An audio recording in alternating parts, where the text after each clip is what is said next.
今日整個家庭式烤爐燒豬頸肉。豬頸肉咧就先戒花，改成咁樣，等佢容易入味同埋容易熟。先攞啲老抽上咗個色先，呢個係底色嚟㗎，一定要有嘅。準備開個5味料，4份嘅鹽，4份嘅糖，半羹嘅味精。如果羹計咧2羹到啦，落晒所有嘅材料之後撈勻佢，上味料，均勻咁灑上去，灑上之後咧，你睇捽，咁啊醃佢，20分鐘後可以燒。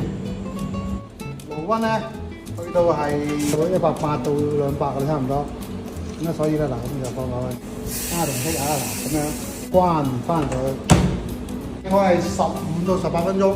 大家爽啦，烤咗差唔多5分鐘啦。咁咧呢個時候咧睇睇佢色澤，因為呢度咧下邊咧有個錫紙遮住咗咧，個底火係唔夠嘅，所以我哋反轉咗一樣，再烤就得啦。而家咧已經烤熟咗啦，打開佢睇睇，你有啲色澤，個邊邊有啲叫做火雞，睇嗰啲油啊係清嘅，一定熟噶啦。斜刀唔好太厚。OK， 搞掂。大家仲想學啲咩嘅？喺評論區話俾我知啦。